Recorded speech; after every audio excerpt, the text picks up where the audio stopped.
بھی سب برابر نہیں ہے. قرآن مجید آواز ہے تلک الرسل فضلنا بعضهم علی بعض. کیا یہ رسولوں کو ہم نے بعض کو بعض میں فضیلت دیا ہے؟ یعنی اس کا مطلب یہ ہے کہ رسولوں میں بھی درجات ہیں، سب برابر نہیں ہے. اسی طریقے سے عصمت میں بھی درجات ہیں. خود امام حسن امام حسین کے کیا ہے کہ الحسن والحسین سید شباب اہل الجنہ وابوہما خیر منہما، کہ حسن حسین کیا ہیں؟ وہ جوانہ اہل جنت کے سردار ہیں اور ان کے والدین ان سے بہتر ہیں. ان کے والدین کیا ہیں؟ ان سے بہتر ہیں. اس کا مطلب یہ ہے کہ عصمت میں بھی ایک دوسرے کو فضیلت ہے، جس طریقے سے رسالت میں بھی ہے. جس طریقے سے معصومین میں ایک کو دوسرے پہ فضیلت ہے، جس طریقے سے اماموں میں ایک کو دوسرے پہ فضیلت ہے، اسی طریقے سے غیر معصوم میں بھی ایک کو دوسرے پہ فضیلت ہے. غیر معصوم بھی سب برابر نہیں ہے. غیر معصوم میں تو ہم بھی آتے ہیں، تو کیا معاذ اللہ ہم مسلم کے برابر ہو جائیں گے؟ نہیں، بلکہ غیر معصوم میں بھی ایک کو دوسرے پہ فضیلت ہے. یہ چیز آخر تک ذہن میں رکھیے گا. جس طریقے سے معصومین میں بھی فضلنا علی بعضهم بعض، اسی طریقے سے غیر معصوم میں بھی کیا ہے؟ ایک دوسرے پہ فضیلت ہے. اب کوفے والوں نے کسے بلایا؟ امام معصوم کو. امام حسین سے خطاب کیا، مولا آ جائیے. امام حسین کو بلا رہے تھے نا کوفے والے. پھر امام حسین نے غیر معصوم کا انتخاب کیوں کیا؟ اور اس وقت امام حسین علیہ السلام کی فہرست میں، امام حسین علیہ السلام کے احوال و اطراف میں عصمت کی کمی بھی نہیں تھی. عصمت کی کمی تھی نہیں. امام زین العابدین علیہ السلام موجود تھے، امام محمد باقر علیہ السلام موجود تھے. ہو سکتا ہے کوئی کہ امام باقر علیہ السلام مثلا 4 سال کے تھے، امام باقر علیہ السلام کم سن تھے. یاد رکھیے گا، امامت عہدے پہ آنے کے بعد سن و سال کا محتاج نہیں ہوتا. امام جب عہدے پہ آ جائے تو پھر سن و سال کا کوئی فرق نہیں ہوتا. اور پھر کیسے فرق ہوگا؟ 4 سال بہت ہوتا ہے. اسی عصمت کی کڑی کا ایک ایسا بھی تھا جو گہوارے میں اژدہے کے تو ٹکڑے کر دیا کرتا تھا. تو یہ تو 4 سال بہت ہے. تو لہٰذا بلایا کسے؟ آواز دیا مولا کو، معصوم کو بلا رہا ہے. کوفے والے خطاب کر رہے امام حسین علیہ السلام سے، معصوم ہیں آپ آئیے. امام بھیج رہے غیر معصوم کو، جبکہ عصمت موجود ہے، معصوم موجود ہے. اور اگر شجاعت کی بنا پہ بھیجا تھا تو شجاعت کے لیے تو مولا عباس موجود ہے. اگر شجاعت کی بنا پہ مسلم نے آخر کو بھیجا ہے تو عباس سے شجاع کون ہے؟ اگر نوجوان کو بھیجنا ہوتا تو امام حسین علی اکبر کا انتخاب کرتے. آخر انتخاب کیوں کیا جا رہا ہے جناب مسلم نے عقیل کا؟ اور اس کے بعد مسلم اور عباس ہم عصر ہیں. 26 ہجری جناب عباس کی ولادت اور اسی طریقے سے جناب مسلم کی ولادت. اور یہی وجہ ہے، تاریخ نے لکھا کہ جو مولائی کائنات نے جناب عقیل کو بلایا اور جناب عقیل کو بلانے کے بعد کہا، کب 26 ہجری میں کیا کہہ رہے ہیں؟ آواز دے رہے ہیں کہ چچا عقیل ایسا قبیلہ تلاش کریے، بھائی عقیل ایسا قبیلہ تلاش کریے کہ جس کی خاتون سے میں شادی کروں جو شجاع اور بہادر ہو اور اس سے جو فرزند ہو وہ کربلا میں حسین کے کام آئے. بیٹا چاہیے 61 ہجری میں. حسین کہے کب رہے ہیں؟ 26 ہجری میں. اور عقیل سے ہی کیوں کہا؟ تاریخ نے ایک وجہ لکھی کہ چونکہ عقیل انساب عرب میں ماہر تھے. ایک وجہ، نسب کو اچھے سے پہچانتے تھے. لیکن کیا نسب کو مولائی کائنات نہیں پہچانتے تھے؟ جس کی تلوار 70 نسلوں کو دیکھ کے چلتی ہو، وہ انساب عرب کو نہیں پہچانتا، پہچانتے ہیں. پھر تاریخ نے لکھا کہ عقیل سے کیوں کہا؟ علماء نے جواب دیا، کہا عقیل سے اس لیے کہا تاکہ عقیل کے اندر شعور بیدار ہو کہ جب آج 26 ہجری میں کربلا کے لیے علی ایک فرزند تیار کر رہے ہیں تو میں کیوں نہ آج سے ایک فرزند میں بھی کربلا کے لیے تیار کروں، میں کیوں نہ ایک فرزند تیار کروں. لہذا 26 ہجری میں ایک فرزند مولا کائنات نے تیار کیا، اور وہی ہم اصل مسلم نے عقیل ہے، فرزند عقیل نے تیار کیا. مسلم نے عقیل، جناب مسلم کا انتخاب کیا گیا. اور جناب مسلم کیسے شجاع ہیں؟ پہلی وجہ کہ جناب مسلم کا انتخاب کیوں ہوا، چونکہ امام حسین علیہ السلام جب نکلے ہیں تو یاد رکھیے گا، میں پوری تاریخ آپ کے سامنے پیش کر رہا ہوں کہ امام حسین علیہ السلام نکلے ہیں تو امام حسین علیہ السلام جنگ کے ارادے سے نہیں نکلے. دلیل، 2 دلیلیں آپ کے سامنے دیتا ہوں کہ امام حسین جنگ کے ارادے سے نکلے یا نہیں نکلے. اس لیے کہ جب کوئی جنگ کے ارادے سے نکلتا ہے تو کیا کرتا ہے؟ طاقتوں کو جمع کر کے نکلتا ہے. جب کوئی جنگ کے ارادے سے نکلتا ہے کیا کرتا ہے؟ طاقتوں کو جمع کرتا ہے. امام حسین نے کیا کیا؟ امام حسین جنگ کے ارادے سے نکلتے تو طاقتوں کو جمع کرتے، مگر امام حسین نے کیا کیا؟ طاقتوں کو بکھیر دیا۔ امام حسین علیہ السلام نے کیا کیا؟ عبداللہ ابن جعفر طیار جیسا شجاع اور بہادر کہ جس کے لیے تاریخ نے لکھا کہ جناب عبداللہ لوہے کی زرہ کو ہاتھ سے پکڑ کے چیر دیا کرتے تھے۔ تاریخ نے لکھا ہے جناب عبداللہ کے لیے کتنے بڑے شجاع تھے، کتنے بڑے بہادر تھے۔ اگر جنگ کے لیے نکلتے تو حق تھا عبداللہ کو کربلا لے کے آنا چاہیے تھا، مگر امام حسین نے کیا کیا؟ عبداللہ کو مدینے میں چھوڑا۔ عبداللہ تم مدینے میں رہو حسین کی آنکھ بن کے۔ واقعاً قابل تعریف ہے وہ افراد غیر معصوم، نے عرض کیا غیر معصوم کو بھی غیر معصوم میں بعض کو بعض میں فضیلت ہے۔ آپ دیکھیں کہ کیسی شخصیت امام حسین کہہ رہے ہیں کہ معصوم کی آنکھ بن کے تم مدینے میں رہو گے۔ جناب عبداللہ کو روکا، طاقت بکھیر رہے ہیں۔ محمد حنفیہ جیسا شجاع اور بہادر اسے مدینے میں چھوڑا۔ جناب مسلم کے لیے طبری نے کیا لکھا؟ کہا جناب مسلم جب نکلے مکے سے پہنچے مدینے، ابھی آگے تاریخ پیش کروں گا، امام حسین نے مکے سے بھیجا کوفے کے لیے تو پہلے مدینے پہنچے۔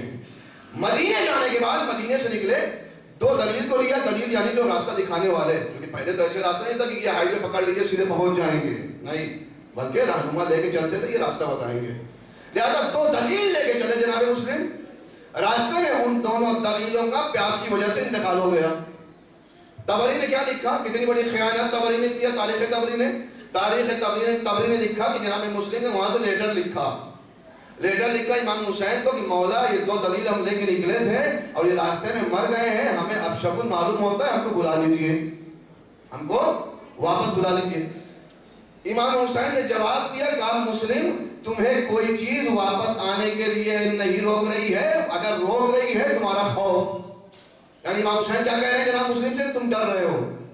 جب دو دلیل وہاں پہ مر گئے تو آخر کون تھا جو لیٹر لے کے امام حسین تک پہنچا؟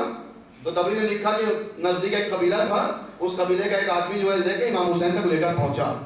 لیکن کتنی بڑی یہاں پہ خیانت کیا، جب جناب مسلم کو مکے سے امام حسین نے جناب عباس کے ساتھ رخصت کیا تو کیا فرمایا جناب مسلم سے؟ جب رخصت کر رہے تھے بھائی جاؤ اب جنت میں ملاقات ہوگی۔ جب حسین معصوم یہ کہہ رہا ہے اے مسلم جاؤ جنت میں ملاقات ہوگی تو اس سے مسلم کیوں کہیں کہ ہم کو بلا لو واپس؟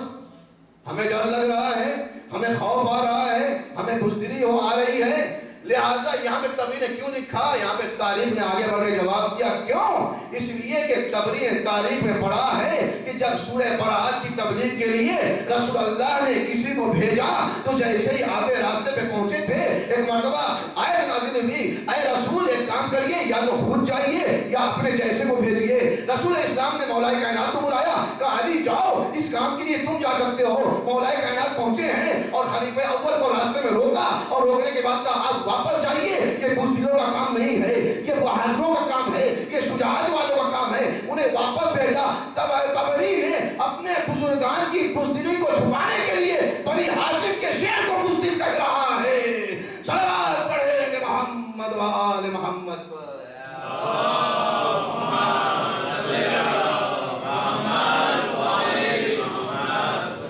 لہذا امام حسین علیہ السلام نے کیا کیا؟ طاقتوں کو بکھیر دیا۔ جو بہادر تھے امام حسین علیہ السلام نے ایک کو کوفے بھیج دیا، ایک کو مدینے بھیج دیا۔ کیوں؟ اس لیے کہ حسین جنگ کے ارادے سے نہیں جا رہے، امن کے ارادے سے جا رہے ہیں۔ دوسری دلیل کہ حسین امن کے ارادے سے جا رہے ہیں۔ کہ کربلا کا ہنگام ہے، امام حسین علیہ السلام نے عمر سعد کو خطاب کیا کہ میں خطبہ دینا چاہتا ہوں، ان لشکر والوں سے کہو خاموش ہو جائیں۔ عمر سعد نے جو ہے لشکر والوں سے کہا کہ خاموش ہو جاؤ، لشکر چپ ہو گیا۔ ابھی جانوروں کی آوازیں آ رہی تھی، امام حسین نے کہا کہ اس سے جانوروں سے بھی کہو خاموش ہو جائیں۔ عمر صاحب نے کہا کہ حسین ہماری حکومت صرف انسانوں تک ہے، ہماری حکومت جانوروں پہ نہیں ہے۔ تاریخ نے لکھا امام حسین علیہ السلام نے اپنی انگلیوں سے اشارہ کیا، جانوروں کی آوازیں ان کے گلے میں دب کے رہ گئیں۔ تاریخ نے یہ جملہ لکھا کہ جانوروں کی آوازیں ان کے گلے میں دب کے رہ گئیں۔ اب اس کے بعد امام نے اپنے ایک صحابی کو بلایا، گھوڑے سے اترے، امام گھوڑے پہ سوار تھے، گھوڑے سے اترے، کہا اونٹ لے کے آؤ۔ اونٹ آیا، اونٹ پہ بیٹھے اور بیٹھنے کے بعد خطاب کیا، خطبہ دیا۔ میں کہوں گا مولا آپ کو خطبہ دینا تھا، کربلا کے میدان میں تھے، جنگ کے میدان میں تھے، آپ گھوڑے سے بھی خطبہ دے سکتے تھے، آپ نے اونٹ کا انتخاب کیوں کیا؟ کہا اس لیے کہ جب کل تاریخ کربلا پہ کچھ عقل مند آئے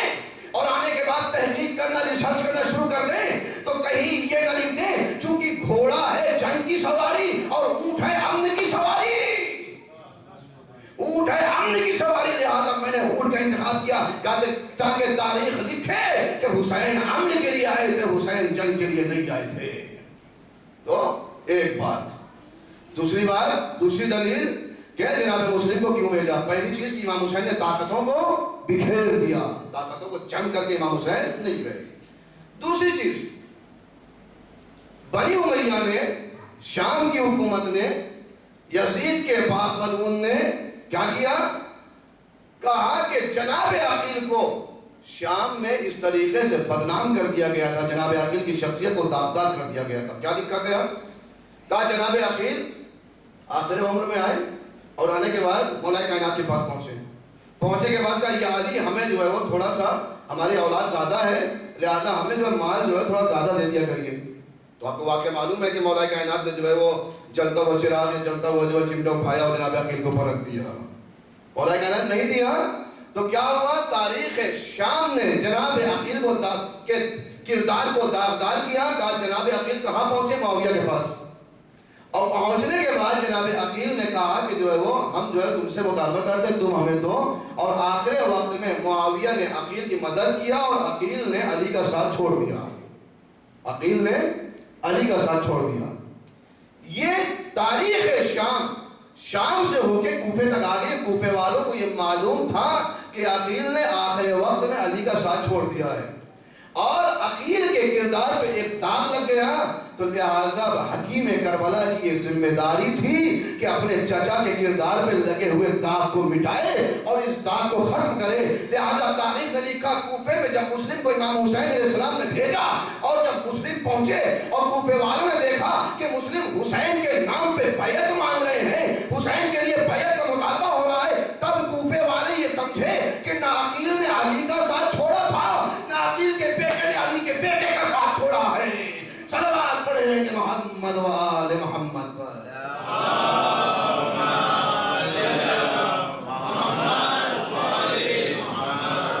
لہذا امام حسین علیہ السلام نے جناب مسلم نے عقیل کا انتخاب کیا اور آپ کو اپنا ثقتی مؤثر قابل اعتماد اور قابل اعتبار کہہ کے کوفے روانہ کیا۔ امام حسین علیہ السلام نے 28 رجب سن 60 ہجری کو مدینہ چھوڑا اور 4 شعبان کو آپ پہنچے مکہ۔ مکے میں تقریباً آپ 4 مہینہ 4 دن آپ رہے۔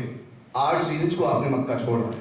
آج کا دن جو گزرا ہے امام حسین علیہ السلام، آج آپ دیکھیں کتنا بڑا عالمیہ، کتنا بڑا مسلمانوں کا یہ دردناک مصائب جو امام حسین کو دیا گیا، جہاں پوری امت حج کے لیے کعبے کے اطراف میں جمع ہو رہی ہے، وہاں قلب کعبہ کعبے کو چھوڑ کے جا رہا ہے۔ قلب کعبہ آج جس کی وجہ سے کعبہ کعبہ بنا، جن کے باپ کی وجہ سے کعبے کی عظمت ہوئی، آج وہ کعبے کو چھوڑ کے جا رہا ہے۔ لہٰذا امام حسین علیہ السلام 4 مہینہ 4 دن مکے میں رہے۔ 14 یا 15 رمضان کو امام حسین علیہ السلام نے 4 شعبان کو پہنچے، 14 یا 15 رمضان کو جناب مسلم کو جب کوفے والوں نے خط لکھا کہ مولا آ جائیے، مولا آ جائیے، اور خطوط بہت سے آئے۔ تاریخ نے جو ہے وہ 12,000 سے لے کے 25,000 تک خطوط لکھے ہیں، یعنی ایک ایک جو ہے آتا تھا جب وہ خط لے کے، تو کہتے ہیں کہ بوریا بھر بھر کے خط آتے تھے۔ 12,000 سے لے کے 25,000 خط آئے، لیکن جب خط آتا تھا، خط کا مضمون ہوتا تھا مولا آ جائیے اور یہاں آ جائیے، یہاں پہ جو ہے باغات تیار ہیں، کھیت تیار ہیں، محل تیار ہیں، آپ کے لیے سب آمادہ ہیں، آپ آ جائیے، ہم لوگ آپ کے لیے آمادہ ہیں۔ جبکہ روایت میں ہے کہ رد الکتاب کا رد السلام، رد الکتاب واجب کا رد السلام، کہ خط کا جواب دینا اسی طریقے سے واجب ہے جیسے سلام کا جواب دینا واجب ہے۔ پھر بھی امام حسین علیہ السلام جواب نہیں دے رہے، اتنے خط آئے مگر امام حسین علیہ السلام نے جواب نہیں دیا۔ مگر آخر میں خط آیا جب کوفے والوں نے یہ سمجھ لیا کہ مزاج سمجھ لیا، ہاں مولا کیوں نہیں آ رہے، آخر میں لکھا کہ مولا یہاں آ جائیے، ہمارا کوئی ہادی نہیں ہے، ہمارا کوئی رہنما نہیں۔ میں آپ سے کہہ رہا تھا امام حسین علیہ السلام جنگ کے لیے نہیں نکلے، ہمارا کوئی ہادی نہیں ہے، ہمارا کوئی رہنما نہیں ہے۔ اتنا لکھنے کے بعد آخر میں لکھا ہے حسین اگر نہ آئے تو ہم روز محشر آپ کے نانا سے آپ کی شکایت کریں گے۔ کہ ہم چاہ رہے تھے آپ آئیں مگر آپ نہیں گئے, ہمارا کوئی رہنما نہیں تھا. امام حسین علیہ السلام نے سارے خطوں کا جواب نہیں دیا مگر اس آخری خط کا امام حسین علیہ السلام نے جواب دیا. کیوں؟ اس لیے کہ امام حسین بتانا چاہتے تھے اگر ان خطوط کا جواب دیتے لوگ کہتے حسین پراپرٹی کے لیے, حکومت کے لیے گئے تھے, حسین کوفے پہنچے ان باغات کے لیے, ان محلوں کے لیے, ان زمینوں کے لیے, مگر حسین نے بتایا کہ میں نکلا ہوں تو ہدایت کے لیے اور رہنمائی کے لیے. امام حسین علیہ السلام نے جناب مسلم کو روانہ کیا. کیوں جناب مسلم کو روانہ کیا؟ اس لیے, اچھا یہاں پہ ایک جملہ اور عرض کر لوں کہ کوفے والے جو امام حسین علیہ السلام کو خطوط لکھ رہے تھے وہ محبت و عقیدت کی بنا پہ تھا یا ضرورت کی بنا پہ تھا؟ محبت و عقیدت کی بنا پہ لکھ رہے تھے یا ضرورت کی بنا پہ لکھ رہے تھے؟ کوفے والے یہاں پہ محبت اور عقیدت کی بنا پہ امام حسین کو نہیں بلا رہے تھے. کیوں؟ اس لیے کہ کوفے میں جب سے بنی امیہ کے ہاتھ میں حکومت آئی ہے تب سے کوفے میں ایسا ہی گورنر رہا ہے جو ظالم رہا ہے.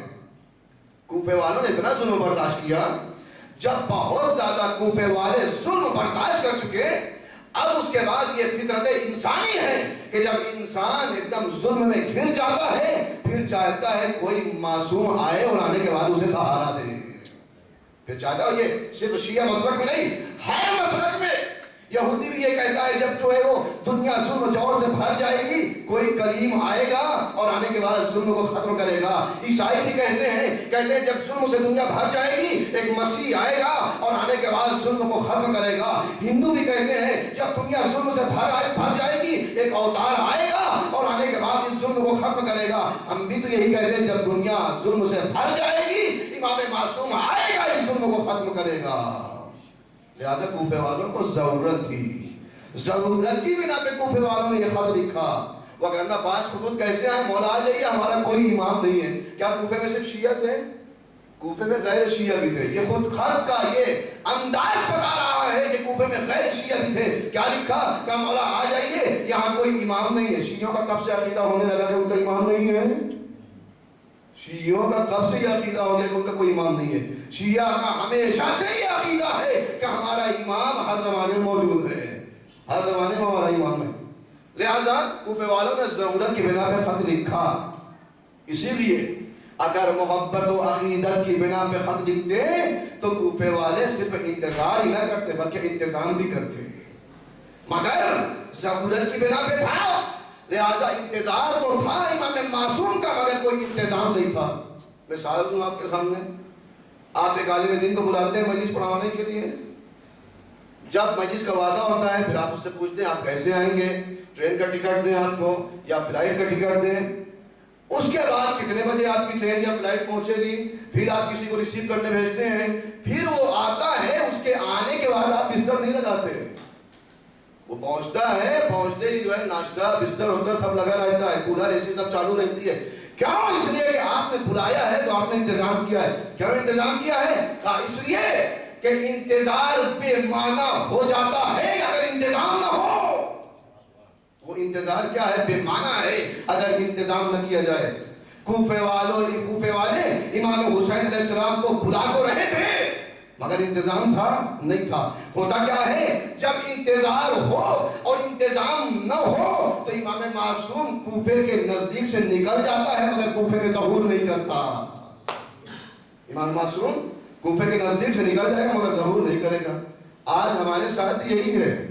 ہم الجھن تو کہتے ہیں, ہم امام کو بلاتے ہیں. آپ ایک مولوی کو بلایا, آپ نے بلایا, بلانے کے بعد آپ نے بٹھا دیا, مولانا یہ کمرہ ہے آپ بیٹھ جائیے, یہ بیڈ لگا ہوا ہے آپ بیٹھ جائیے, یہ چادر ہے یہ بیٹھ جائیے. مولوی کو آپ جہاں بٹھا دیں گے وہ بیٹھ جائے گا, جو کمرہ آپ دے دیں گے اس میں جا کے وہ سو جائے گا.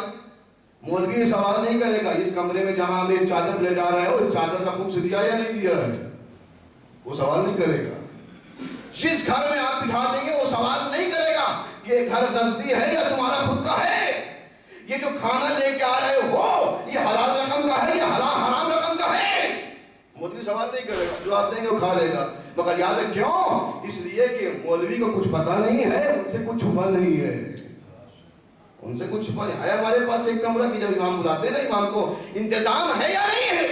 امام آئیں گے, مولا ہمارے گھر میں ایک کمرہ ایسا ہے جو خالص اور پیور حلال رقم کا ہے وہ آپ کے لیے ہے ہمارے یہاں ایک مصلی ہمارے یہاں ایسا ہے کہ جس پہ جب امام آئے، یا ایک گلاس ہمارے یہاں ایسا ہے کہ جس میں ہم امام کو پانی دے سکیں، یہ پیور حلال کا ہے۔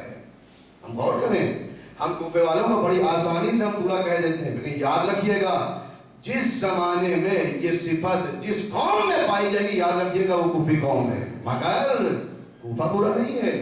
ابھی میں آپ سے کروں گا اسی کوفے میں کیسے کیسے لوگ تھے، ساری تاریخیں چھوڑتے ہوئے چونکہ وقت زیادہ ہو رہا ہے اور طبیعت بھی جو ہے ناساز ہے، لہذا بہت جلدی سے یہاں سے گزرتے ہوئے کہ امام علیہ السلام نے جناب مسلم کو روانہ کیا، اور جناب مسلم کے ساتھ کیا کیا داستان ہوئی انشاءاللہ ابھی مسائل میں آپ سنیں گے۔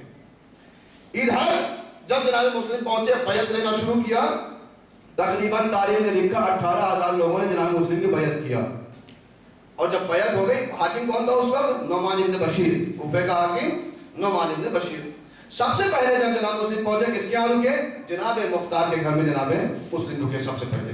اس کے بعد جب جناب مختار نے دیکھ لیا کہ ہاں 18,000 لوگوں نے بیعت کر لیا ہے، کوئی پرابلم نہیں ہے، جناب مختار کسی کام کے لیے 2-4 دن کے لیے کوفے سے باہر گئے، اس وقت جناب مسلم کو جناب ہانی کے گھر میں منتقل کیا۔ یہ داستان یہاں تک۔ ادھر یہاں بنی امیہ کے جاسوسوں نے شام میں خط لکھا، کہا مسلم یہاں آئے ہیں سفیر حسین بن کے، اور حسین کے نام پہ بیعت لے رہے ہیں، نعمان کچھ کر نہیں پا رہا ہے، اگر یہاں تمہارا تختہ پلٹ گیا تو ہم سے نہ کہنا۔ یزید نے معاویہ کا ایک خادم، معاویہ کا ایک نوکر، اس کو بٹھایا، اس سے مشورہ کیا۔ اس نے کہا کہ یہ بتاؤ کہ اگر تمہارا باپ زندہ ہوتا اور ہم مشورہ دیتے تو قبول کرتا؟ کہا بالکل کرتا۔ کہا پھر ہم کہیں گے تم قبول کرو گے؟ کہا قبول کریں گے۔ کہا اس وقت جو کوفے کے حالات ہیں، ابن زیاد اس وقت کہاں کا گورنر تھا؟ بصرے کا۔ ابن زیاد بصرے کا گورنر تھا۔ کہا اس وقت کوفے کے حالات کو اگر کوئی ہینڈل کر سکتا ہے تو ابن مرجانہ، ابن زیاد۔ ابن زیاد واقعا جو ابن زیاد ہوتے ہیں نا، انہی کے اندر ایک خرافاتی فکر ہوتی ہے، ابن واحد کے اندر اتنی فکر نہیں ہوتی، ابن واحد کے اندر اتنی سوچ نہیں ہوتی اتنا ابن زیاد کے اندر ہوتی ہے۔ لہذا کہا کہ یہ کام کون کرے گا؟ کہا کہ ابن مرجانہ، ابن زیاد۔ ابن زیاد کو لیٹر لکھا، کہا کہ تم ابھی پریزنٹ ٹائم پہ بصرہ کے تو گورنر ہو ہی، ہم تم کو کوفے کا بھی بناتے ہیں، یہاں پہ تم کسی کو اپنی طرف سے اپوائنٹ کرو اور اس کے بعد تم فوراً کوفے پہنچو اور وہاں کے حالات سنبھالو۔ اب ابن زیاد وہاں سے، ابن زیاد کے ساتھ ایک محب اہل بیت جو جاسوسی کرتے رہتے تھے، جن کا نام تھا شریک ابن آور۔ شریک ابن آور بہت اچھی دوستی، ابن زیاد بغیر شریک کے نکلتا ہی نہیں تھا۔ لہذا اب شریک نے یہ دیکھا کہ ابن زیاد کوفے جا رہا ہے، اور شریک کو معلوم تھا کہ مسلم کوفہ آئے ہوئے ہیں، لہذا شریک نے یہ سمجھا کہ اگر یہ گیا تو معاملہ پلٹ دے گا، کیونکہ شریک ابن زیاد سے واقف تھا۔ شریک نے پوری کوشش کیا کہ ابن زیاد کوفے نہ پہنچنے پائے، کہا کہ تم بھی چلو گے کوفے؟ کہا ٹھیک ہے۔ اب جب ابن زیاد چلنے لگا، شریک اپنی سواری سے گرے، بعض تاریخ نے لکھا کہ حادثہ ہوا، بعض تاریخ نے لکھا کہ جان بوجھ کے شریک نے اپنے آپ کو گرایا اور اپنا پیر توڑ لیا۔ کیوں؟ تاکہ جب میں نہ جاؤں گا تو یہ نہ جائے گا۔ شریک گرے گھوڑے سے، شریک کا پیر ٹوٹ گیا، فریکچر ہو گیا۔ اب اس کے بعد شریک کہا رہے ہیں، مگر ابن زیاد نے جب مڑ کے دیکھا کہ شریک کی یہ حالت ہے، لیکن اس نے سوچا کہ وہاں کوفے کی یہ حالات ہیں، کہا شریک کو جو ہونا ہے ہونے دو، شریک کو چھوڑ کے چلا گیا۔ اب جب شریک کو چھوڑ کے گیا، شریک اسی حالت میں، تاریخ میں لکھا اسی پیر ٹوٹے کی حالت میں، شریک پیچھے ابن زیاد کو پتہ نہ چل پائے، کوفے پہنچے۔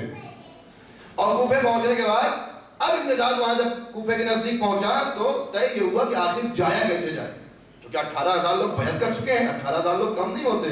ان 18,000 کے درمیان سے ابن زیاد کا یہ کہہ کے گزرنا کہ میں ابن زیاد ہوں، سخت ہے، وہ گزرنے نہ دیں گے، لہذا کیا کیا جائے؟ تو اس نے لوگوں نے کہا کہ چونکہ کوفے والے انتظار کر رہے ہیں کس کا؟ میں عرض کر رہا ہوں، مستقل یہی عرض کر رہا ہوں کہ یاد رکھیے بغیر انتظام کے انتظار بے معنی ہوتا ہے۔ کہا کس کا انتظار ہو رہا ہے؟ کہا حسین ابن علی کا انتظار ہو رہا ہے۔ اب اس کے غلام نے ماقل نے مشورہ دیا، کہا امامہ وہی پہنو جو حسین پہنتے ہیں، ابا وہی پہنو جو حسین پہنتے ہیں، قبا وہی پہنو جو حسین پہنتے ہیں، لہذا اپنے آپ کو حسینی لباس میں ڈال رہا ہے۔ یاد رکھیے گا کبھی کبھی حسینی لباس میں ابن زیاد صفت لوگ بھی ہوتے ہیں، لہذا وہاں سے چلا امام حسین کے لباس میں، یہاں پہنچا، کوفے والوں نے دیکھا کہ امام حسین آ رہے ہیں، باقاعدہ ابن زاد کا استقبال کیا، یہ سمجھ کے امام حسین ہے.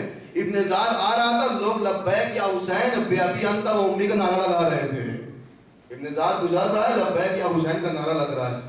ابن زاد پہنچا، جیسے ہی قصر کے پاس پہنچا، حتیٰ یہ اتنا خفیہ طریقے سے آیا تھا کہ نعمان ابن بشیر کو بھی پتہ نہیں تھا. یہ پہنچا ہے محل کے باہر، محل کا دروازہ بند تھا، اور جب لبیک یا حسین کا نعرہ لگ رہا تھا، تاریخ نے جو لکھا ہے کہ منہ پہ ڈھاٹا لگائے ہوئے تھا. نعمان ابن بشیر اوپر محل کی چھت پہ آیا، اور آنے کے بعد اس نے کہا اے حسین، اتنی آسانی سے ہم تم کو آنے نہ دیں گے، تم کیا سمجھتے ہو اتنی آسانی سے محل میں آ جاؤ گے؟ اس نے تھوڑا سا نقاب ہٹایا، اس نے جیسے ہی دیکھا فوراً دروازہ کھلا. جب تک پبلک سمجھتی ابن زاد اندر پہنچ گیا. ہوا کیا؟ لوگ آ رہے ہیں، حسین ابن علی کی شکل میں ابن زاد آ رہا ہے، لوگ لبیک یا حسین کا نعرہ لگا رہے ہیں. یاد رکھیے گا، جب تک نعرہ زبان پہ صرف رہے تو یاد رکھیے گا کوفہ صفت قوم ہوتی ہے، لیکن جب یہی نعرہ نوک زبان سے ہوتے ہوئے قلب میں اتر جائے تو اسی کوفے سے حبیب ابن مظاہر پیدا ہو جاتے ہیں، اسی کوفے سے مسلم ابن اوسجا پیدا ہو جاتے ہیں، اسی کوفے سے مختار و حانی ابن عروہ جیسے لوگ پیدا ہو جاتے ہیں. صلوات پڑھیں گے محمد و آل محمد پر.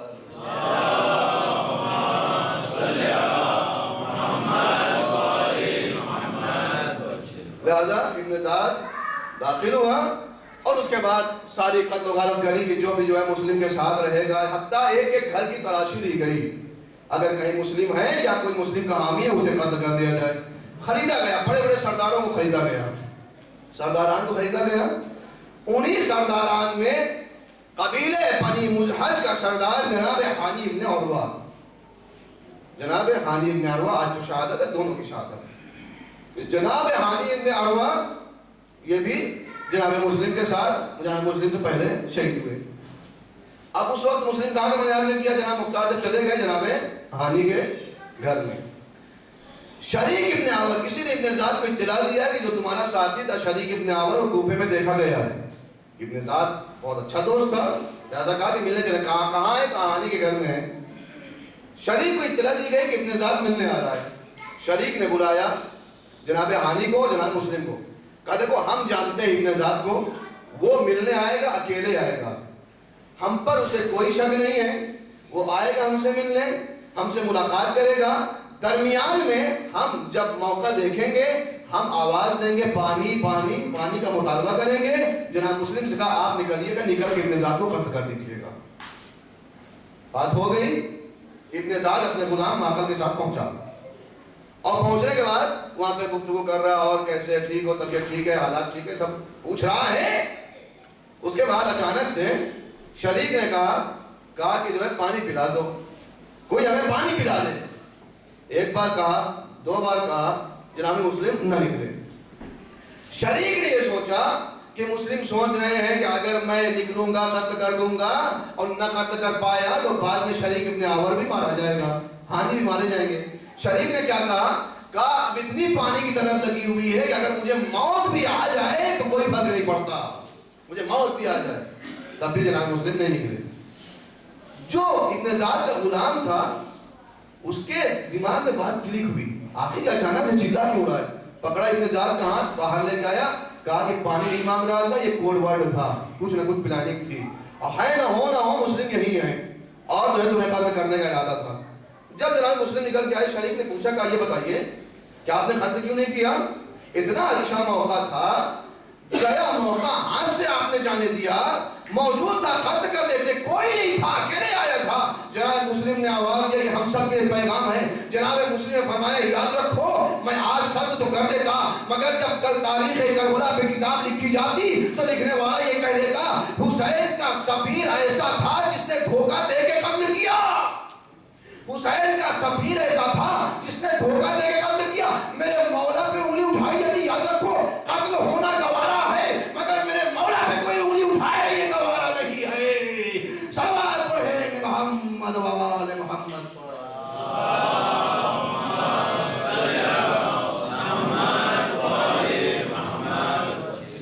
لہذا آپ کی باہر نکلا اور اس سے غلام سے کہا، اس نے کہا کہ ہاں مسلم یہی ہیں. آپ پتہ کیسے کیا؟ پروف تو نہیں ہے. کہا کہ تمہاری ذمہ داری ہے. 3000 درہم اس غلام کو دیا، اب تم پتہ کرو. وہ گیا اور جانے بس یہاں سے بس 2 منٹ کی گفتگو اور اپنے مسائل کہ وہ پہنچا. پہنچنے کے بعد اب ڈھونڈے تو کہاں ڈھونڈے، جناب مسلم کا پتہ کہاں سے لگائے؟ تو اس زمانے میں اگر شیعان علی کو پہچاننا ہو، ڈھونڈنا ہو، تو شیعان علی کی علامت کیا تھی؟ نمازی ہونا. شیعان علی کی علامت کیا تھی؟ نمازی. یعنی شیعان علی کہاں ملے گا؟ مسجد میں ملے گا. یہ ہم سب کے لیے پیغام ہے. آج یہ علامت ہماری قوم میں ہے یا نہیں ہے؟ آج خود اگر مثلا کہیں اور چھوڑیے، روانڈا کی اگر بات کروں تو آج اگر کوئی باہر سے آئے اور روانڈا کے شیعوں کو ڈھونڈنا ہو تو کہاں ڈھونڈے؟ رہتے ہیں مسجد میں، ملتا ہے کوئی نماز میں؟ اب غور کریں. واقعا ہو سکتا ہے کہ آپ کو انڈیا پہ زیادہ لوگ مل جائیں، آپ کو کرکٹ اور والی بال کے گراؤنڈ پہ زیادہ لوگ مل جائیں. حقیقت یہ واقعا یہ اعلامیہ ہے ہمارے لیے، سوچنے کا مقام ہے کہ جہاں شیعان علی کو ملنا چاہیے وہاں چھوڑ کے دوسری جگہ مل رہے ہیں. لیکن ملنا کہاں چاہیے؟ وہاں ملنا چاہیے جہاں شیعان علی کی علامت ہے. ہم ان کو برا کہتے ہیں، اور اس زمانے میں شیعان علی کی علامت کیا تھی؟ نمازی ہونا. مسجد میں آتے تھے، نماز جماعت پڑھتے تھے. لہٰذا یہ پہنچا غلام ابن زاد کا مسجد پہنچنے کے بعد دیکھ رہا ہے کہ سب سے زیادہ کون عبادت کر رہا ہے. تو دیکھا، ایک دن دیکھا، 2 دن دیکھا، کیا دیکھا کہ جناب مسلم ابن اوسجہ وہ آتے ہیں مسجد میں اور خوب عبادت کر رہے ہیں. پہنچا جناب مسلم ابن اوسجہ کے پاس، کہا کہ ہم جو ہے وہ باہر سے آئے ہیں دوسرے شہر سے، اور کچھ 3000 جو ہے وہ ہم جو دیا تھا ابن زاد نے، کہا 3000 ہم رکوع میں شریعہ لے کے آئے ہیں، اور ہم ادھر سے گزر رہے تھے، سنا کہ جو ہے وہ حسین کے سفیر جناب مسلم آئے ہوئے ہیں، سوچا چلتے چلتے ان کے ہاتھ میں بیعت کر لیں اور ان کو یہ رقم پہنچا دیں. جناب مسلم نے اوسجہ نے کہا کہ مسلم ہم سے کیا مطلب، مسلم ہم جانتے نہیں مسلم کون ہے. جناب مسلم نے اوسجہ نے منع کیا، لیکن یہ نہ گیا. کئی دن تک اس نے جناب مسلم ابن اوسجہ کے ساتھ بیٹھ کے عبادت کرتا رہا. پھر ایک دن آخر میں آیا کہ آپ تو یقین ہو گیا نا کہ ہم مسافر ہیں اور ہم شیعہ ہیں اور ہمارے پاس یہ رقم ہے، اگر تم بتا دو تو ہم پہنچا دیں. جب جناب مسلم ابن اوسجہ کو یقین ہو گیا کہ ہاں یہ واقعا شیعہ ہے، اور آنے کے بعد اس کو لیا اور لے کے جناب ہانی کے گھر میں پہنچے. یہ گیا، جانے کے بعد جناب مسلم کے ہاتھوں میں اس نے بیعت کیا، بیعت کر کے وہ 3000 رقم پہنچائی، اور رقم پہنچانے کے بعد واپس آیا ابن زاد کے دربار میں. آنے کے بعد کا اب کنفرم ہو گیا مسلم ہانی کے گھر میں. جناب ہانی کو بلایا گیا، ابن زاد نے بلوایا جناب ہانی کو. جناب ہانی آئے، ان سے پوچھا کہ بتاؤ کہ مسلم کہاں ہے؟ جناب ہانی نے کہا ہمیں کیا معلوم مسلم کہاں ہے. اس غلام کو باہر نکالا، کہا سامنے آؤ. وہ سامنے آیا. اب جناب ہانی نے دیکھا کہ وہی غلام تھا جو 3000 درہم لے کے گھر پہ گیا تھا. تاریخ میں لکھا کہ جناب ہانی کو لکڑی اور چھڑی سے جناب ہانی کو اتنا مارا ہے کہ جناب ہانی کے سارے دانت ٹوٹ گئے تھے. اور اس کے بعد قبیلہ بنی مزہج چونکہ بہت طاقتور قبیلہ تھا، جب جناب ہانی کو لے کے پہنچے تو وہ جوان آ کے جو ہے وہ محل کے باہر کھڑے ہو گئے. اس وقت ابن زاد نے کسے بلایا؟ قاضی شورائے ملعون کو. اس کو بلایا اور بلانے کے بعد کہا اب آگے کام جو ہے تمہیں ہینڈل کرنا ہے. وہ آیا اور آ کے قصر عمارہ پہ کھڑا ہو گیا، اور آنے کے بعد اس نے کہا کہ تم لوگ بچوں ہم کو جانتے ہو ہمیشہ سے بچپن سے؟ ہاں جانتے ہیں، تم نے ہمیں پڑھایا ہے، تم نے ہمیں لکھایا ہے، ہم تمہیں جانتے ہیں. کام پہ اعتبار ہے؟ کہاں اعتبار ہے؟ کہا تم تو جانتے ہو کوفے کے حالات کیسے ہیں؟ کہاں جانتے ہیں. کہا ابن زاد نے چونکہ ہانی سردار ہیں، کوفے کے بڑے لوگوں میں سے ہیں، لہٰذا ابن زاد نے ان کو بلایا ہے مشورہ کرنے کے لیے.